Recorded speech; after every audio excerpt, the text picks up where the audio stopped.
Bonjour, bienvenue dans ce cours intitulé Théorie d'apprentissage et conception pédagogique. Ce cours, destiné aux étudiants qui s'intéressent à la didactique des sciences, il cherche à montrer en termes simples les différentes théories d'apprentissage avec des illustrations, ainsi que les différentes conceptions pédagogiques. Le cours est préparé par Madame Siham Al-Ammar et Madame Minal Khayati et il va être divisé en 4 parcours. 2 parcours se rapportant aux théories d'apprentissage et 2 aux conceptions pédagogiques. Dans cette première partie, nous allons voir l'importance des théories d'apprentissage, et cela à partir d'une introduction. Puis, nous allons entamer les différents courants théoriques qui sont le behaviorisme et le cognitivisme, le constructivisme, le socio-constructivisme et le connectivisme. Pour cette première séance, nous allons nous contenter seulement des 2 premières théories qui sont le behaviorisme et le cognitivisme. Eh bien, apprendre fut une des préoccupations majeures de l'homme qui essaie non seulement d'apprendre, mais de comprendre et d'apprendre comment apprendre, d'où la naissance des théories d'apprentissage. Ce terme, théorie d'apprentissage, désigne habituellement un ensemble de lois ou de principes qui décrivent et expliquent la manière dont l'apprentissage se déroule. Les théories de l'apprentissage sont utiles pour 2 principales raisons. Elles fournissent un cadre conceptuel pour l'interprétation de ce que nous observons et elles offrent des orientations pour trouver des solutions aux problèmes rencontrés. Ces théories ont connu une véritable évolution au cours des dernières 50 années du siècle passé. L'évolution la plus remarquable a été le passage de l'approche behavioriste de l'apprentissage à l'approche cognitiviste qui a été prolongée par l'approche constructiviste, socio-constructiviste et connectiviste.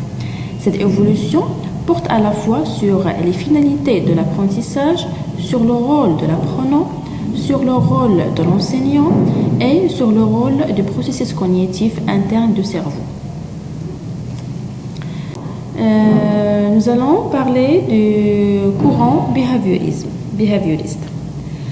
Alors, Ivan Pavlov, John Watson, Skinner, Bronner sont les principaux fondateurs de ce courant. Chacun a contribué à l'enrichissement de ce courant et leur étude en constitue le soubassement de la vision actuelle de la pédagogie active.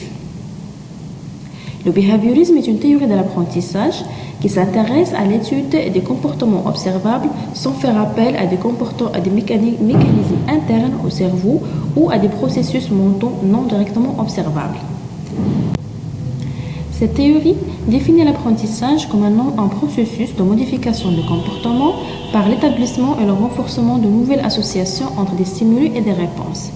Autrement dit, apprendre à répondre de telle ou telle manière en présence de tels facteurs déclenchants, ou l'extinction d'associations existantes.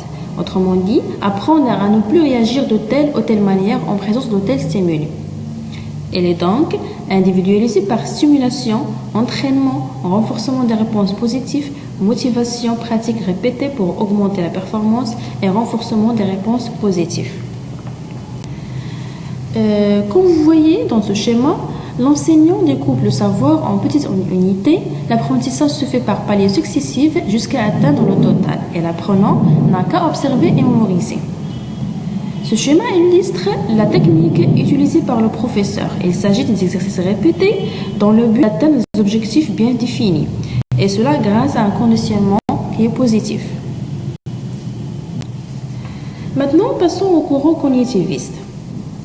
Le cognitivisme, ou bien ce qu'on appelle aussi le rationalisme, naît en même temps que l'intelligence artificielle en 1956. Elle est proposée par Miller et Bronner en réaction au behaviorisme. Elle est centrée sur la manière de penser et de résoudre des problèmes.